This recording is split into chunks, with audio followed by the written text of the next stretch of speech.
నమస్తే అండి. నమస్తే. టెక్నాలజీ పెరిగిపోతుంది. అబ్బా! సంతోషకరమే. హ్మ్. ఓకే. పిల్లలకి సంబంధించి ఏఐ వచ్చేసింది. అండ్ చాలా మంది ఉద్యోగాలు కోల్పోతారు. కొత్త ఉద్యోగాలు సృష్టించబడతాయి. ఇదంతా మనం చూస్తూనే ఉన్నాం. ఒక్కొక్కసారి మన టెక్నాలజీతో మనం కూడా పరిగెట్టలేకపోతున్నాం. మన పిల్లలు పరిగెట్టినట్టుగా. ఎల్‌కేజీ, యూకేజీ చదువుతున్న పిల్లలు కూడా అప్పట్లో ఇంజినీరింగ్ చేసిన వాళ్ళు ఆలోచన దాటిపోతున్నారాళ్ళు. ఇంతవరకు బానే ఉంది కానీ, కొన్ని ఇబ్బందికరమైన పరిస్థితులు కూడా ఉన్నాయి. బెంగుళూరులో ఇలాంటి సంఘటనే. ఏఐ చాట్‌బాట్‌తో పేరెంట్స్‌ని చంపేసిందామె. పైగా ఇంతకు ముందు నుంచి ఇన్ఫర్మేషన్ తీసుకుందంట. ఎలా చంపాలి? ఏ రకంగా చంపితే సులభతరం అవుతది? ఎలా తప్పించుకోవచ్చు? ఇవన్నీ కూడా ఏఐ టూల్స్‌తోనే సహాయంతోనే ఆమె చేశారు. ఇది కాస్త భయం కలిగించే అంశం. ఏం చెప్తారు? అదేనండి. ఇప్పుడు శాస్త్ర సాంకేతికతకి అది 2 వైపులా పదునున్న కత్తి. ఇప్పుడు మనం సంబరపడిపోతున్నాం. అరే! మన చేతికి ఫోనొచ్చేసింది. అవును. ప్రపంచంలో ఎక్కడున్నా సరే ఏ మూలన్నోళ్ళతోనైనా మనం మాట్లాడగలుగుతున్నాము. అరిచేతిలోకి వచ్చేసింది. ఇట్లా మాట్లాడుకుంటున్నాం గదా! ఇదంతా బానే ఉంది. కానీ రెండో వైపు ఏం జరుగుతుంది అనేది చూసుకుంటే గనక మొదటిగా మన సమయం తినేస్తుంది టెక్నాలజీ. హ్మ్. సోషల్ మీడియా గావచ్చు. ఇది. రెండోది పోర్ను. ఇ ఇంకా అవును. మూడోది ఆహ్, ప్రతి నేరం వెనక టెక్నాలజీ ఉంటుంది ఇవాళ. ఎక్కడో మరి పల్లెటూరుల్లో ఇట్లాంటియన్నీ చూసి చదవలేని వాళ్ళో, చేయలేని వాళ్ళో అని వేరే వేరే విషయం గానీ, అసలు ఒక క్రైమ్ చేయాల్సిన పరిస్థితి ఎందుకొస్తది ఒక మనిషికి? ఏవో పరిస్థితులను అదుపులోకి తెచ్చుకోవాలని. వ్యక్తులను గానీ, డబ్బును గానీ, దేన్నైనా అవును. అదుపులోకి తెచ్చుకోవాలి. ఇప్పుడు నా సొంతం జేసుకోవాలనుకున్నప్పుడే న్ నేనొక క్రైమ్‌కి పాల్పడతా. ఇప్పుడు నాకు ఒక అమ్మాయి పరిచయమైంది. నెట్‌లో హ్మ్. పరిచయమైందనుకుందాం. ఇది మొదటి స్టెప్పు. ఆ పరిచయమైన అమ్మాయిని నేను ఎట్లా ఆహ్, నాకు నచ్చినట్టుగా చేసుకోవాలి అనే ఒక దుర్బుద్ధి నాకుందనుకోండి. ఈ టెక్నాలజీ ఉపయోగపడుతుంది. హ్మ్. మళ్ళీ ఆ అమ్మాయిని తన దారి నుంచి తప్పించుకోవటానికి ఏం చేస్తన్నాడు? నా దగ్గర నీకు సంబంధించిన వీడియోలున్నాయి. అవును. అందుకనే బెదిరిస్తున్నాడు. ఆ అమ్మాయిని వదిలించుకోవటానికే బెదిరిస్తున్నాడా? లేతే ఆ అమ్మాయి దగ్గర నుంచి డబ్బు గుంజటానికి చూస్తున్నాడా? లొంగ తీసుకోవడానికి లొంగ తీసుకోవాలని చేస్తున్నారా? చూస్తున్నాడా? ఏమి వినకపోతే చంపటానికి చూస్తున్నాడా? ఇదంతా ఒక సర్కిల్. ఇదంతా ఒక విషస్ సర్కిల్. అదే. ఈ విషస్ సర్కిల్‌లో ఇంతకు ముందు బయట వాళ్ళకి అపాయం చేయటానికి వాడిన టెక్నాలజీని ఈరోజు ఇంట్లో మనుషులను కూడా అంతం చేయటానికి వాడటానికి వెనకాడట్లేదు. అదే కదా! పేరెంట్స్‌ని ఆ అమ్మాయి ఎట్లా పేరెంట్సు ప్లాన్ చేశారండి. పైగా క్షణికావేశం గూడా కాదిది. చాలా ప్లాన్డ్. ప్లాన్డ్‌గానే. ప్లాన్డ్. కొన్ని అంటే మంత్స్ నుంచి ఆమె కాదు. ప్లాన్ కాదు. చేస్తున్నారంట. ఇక్కడ మనం ఆలోచించాల్సిందేంటంటే దీన్ని మనం ఎలా చూడొచ్చంటే ఈ కేస్‌ని ఇదొక కేస్ స్టడీ. హ్మ్. ఈ కేస్‌ని ఎట్లా చూడాలి అంటే ఆ అమ్మాయి రీజన్స్ ఏమైనప్పటికీ కూడా ఆ అమ్మాయి మామూలుగా లేదు. ఆ అమ్మాయి మెంటల్ మేకప్ సరిగ్గా లేదు. హ్మ్. లేక తను మొదటి నుంచి కూడా నేనొక సఫరింగ్‌లో ఉన్నాను అని ఆ అమ్మాయి చెప్తుంది. అదేదో ఆ అమ్మాయి ఈ నేరం నుంచి తప్పుకుంటానికి చెప్తుందని నేను అనుకోవట్లేదు. ఆ అమ్మాయి ఏం చెప్తుందంటే, తల్లిదండ్రి నాకు సమయం ఇవ్వలేదు. చిన్నప్పటి నుంచి నేను డిప్రైవ్డ్‌గా పెరిగాను. అంటే నన్ను పెద్ద పట్టించుకోలేదు వాళ్ళు. నేను ఒక అసంతృప్తితోనూ, అశాంతితోనూ పెరిగాను అని చెప్తుంది. చెబుతున్నా. చెప్తుంది.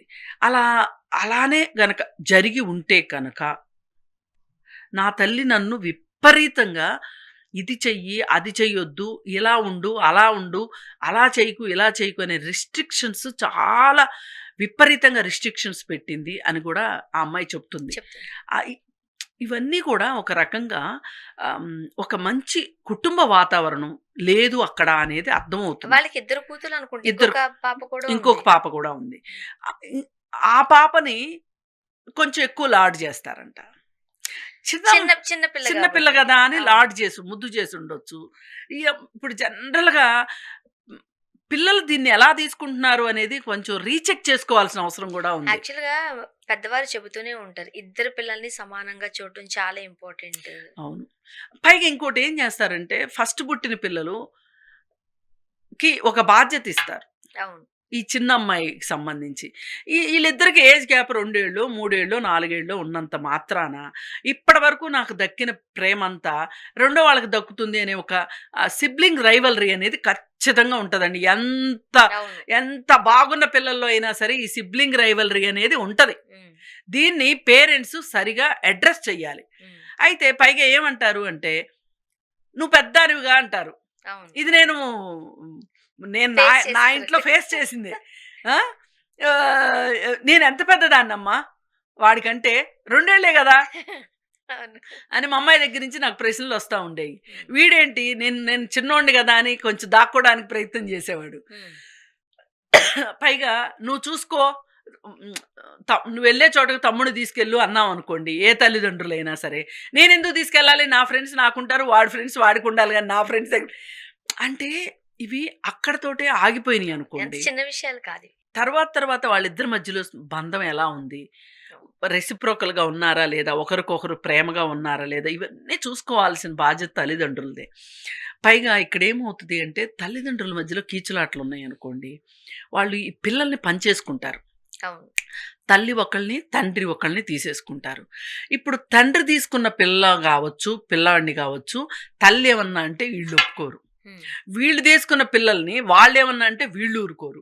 ఈ 2 శిబిరాల్లాగా అయిపోతుంటాయి ఇంట్లో. శత్రు శిబిరాల్లాగా. అవును. ఇలాంటి పరిస్థితుల్లో పెరిగిన పిల్లలు ఖచ్చితంగా యాంటీ సోషల్ పర్సనాలిటీస్ అవుతారు. మొదటిగా చెడు వ్యసనాలకి లోనవుతారు. అలవాటవుతారు. అవును. ఇవాళ ఆడపిల్లలు, మగపిల్లల సంగతి స్పెషల్‌గా చెప్పక్కర్లా. ఆడపిల్లలు కూడా అని ఎందుకంటున్నానంటే సిగరెట్లు, డ్రింకు, గంజాయి, ఇంకొంచెం డబ్బులెక్కువైతే డ్రగ్సు, పబ్సు, ఈ ఈ స్నేహాలు. పైగా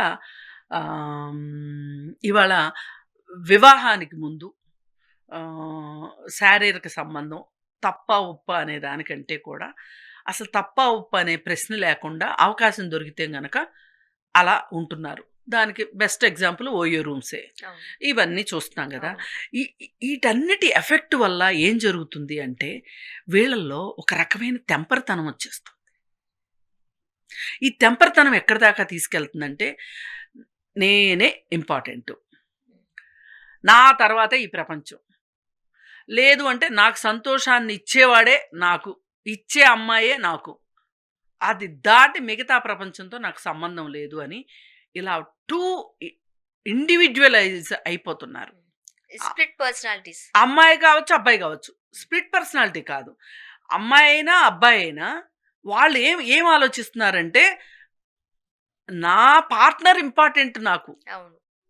నేనెంత ఇంపార్టెంటో నా పార్ట్నర్ అంత ఇంపార్టెంటు అనుకుంటున్నారు. అనుకుని ఏం చేస్తున్నారంటే వీళ్ళు తల్లిదండ్రులతో బాగానే ఉంటున్నట్టుంటున్నారు. మళ్ళీ వీళ్ళకి ఎవరైతే అమ్మాయి గాని, అబ్బాయి గాని గర్ల్ ఫ్రెండ్, బాయ్ ఫ్రెండ్ ఉంటారో వాళ్ళ విషయం కూడా వీళ్ళే నెత్తినేసుకుంటున్నారు. హ్మ్. నెత్తినేసుకొని ఇది ఎక్కడి దాకా వెళ్తుందంటే భయంకరమైన క్రైమ్‌కి దారితీస్తుంది. ఇంకా ఆ టైంలో పేరెంట్స్ ఆ అన్నా కావచ్చు, పేరెంట్స్ ఇంకెవరైనా కావచ్చు. ఎవ్వరైనా కావచ్చు. ఇప్పుడు ఈ అమ్మాయి మంచిగానే చదువుకుంది. హ్మ్. అంటే ఆ అమ్మాయికి ఒక రకమైన ఇంట్లో పరిస్థితుల వల్ల ఇన్ఫీరియారిటీ ఫీలింగు, ఇన్‌సెక్యూరిటీ వచ్చి నన్ను నేను నిరూపించుకోవాలంటే నేను బాగా చదువుకోవాలి అనుకుంటుంది. అనుకుంది, చదువుకుంది. ఉద్యోగం కూడా సంపాదించింది. కానీ ఈ అమ్మాయికి ఈ ఈ కెన్నెత్ అనే కెన్ అంతే. కెనిత్తో ఏదో ఉంది పేరు. కెన్నెత్తే. కెనిత్. అతను పరిచయం అయ్యాడు. అతను పరిచయం అయినప్పుడు అతను ఆల్రెడీ ఒక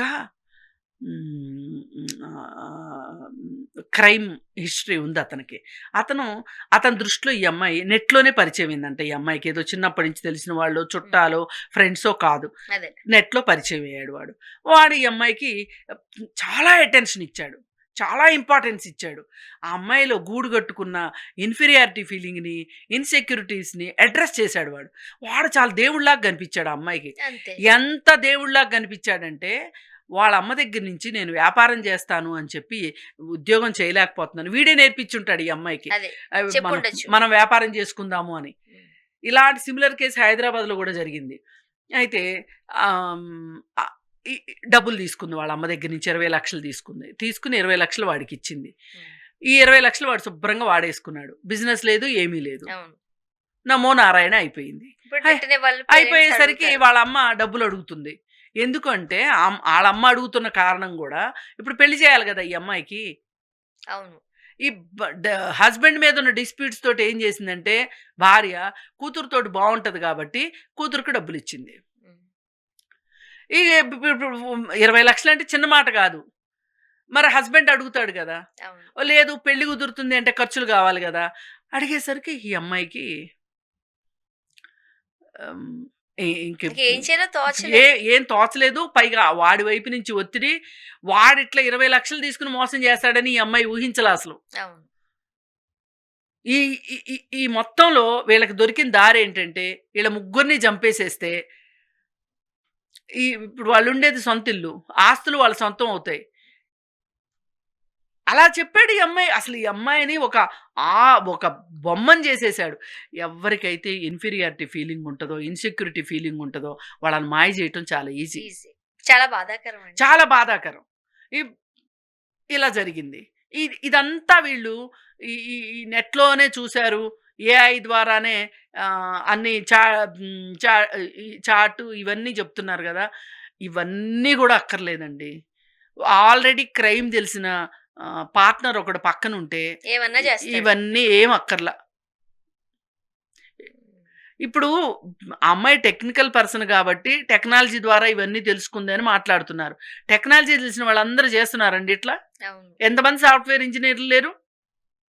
ఇప్పుడు ఇట్లాగే గదా! హైదరాబాద్‌లో గూడా మనం కాఫీ షాప్ పెట్టుకుందామని డాక్టర్ చదివే పిల్లని ఇండియాకి రప్పించి అదే కదా! ఆ! మనం మాట్లాడుకున్నాం ఆల్రెడీ. మాట్లాడుకున్నాం గూడా. డాక్టర్ చదివే పిల్ల చదువు ఆపేసి ఆపేసి మరీ వచ్చింది. వాళ్ళ అమ్మ దగ్గర నుంచి డబ్బులు తీసుకొని వీడికిచ్చింది. వీడు వీడికి తర్వాత తెలిసింది వీడికి ఆల్రెడీ పెళ్లయిందని కూడా. అవును. ఈలోపు ఈ అమ్మాయిని ఏం చేశాడు, హోటల్ రూమ్‌కి తీసుకెళ్ళాడు. పెళ్లి చేసుకుంటానని చెప్పి ఆ అమ్మాయితోటి శారీరక సంబంధం పెట్టుకున్నాడు. ఇయన్నీ చూస్తుంటే క్రైము.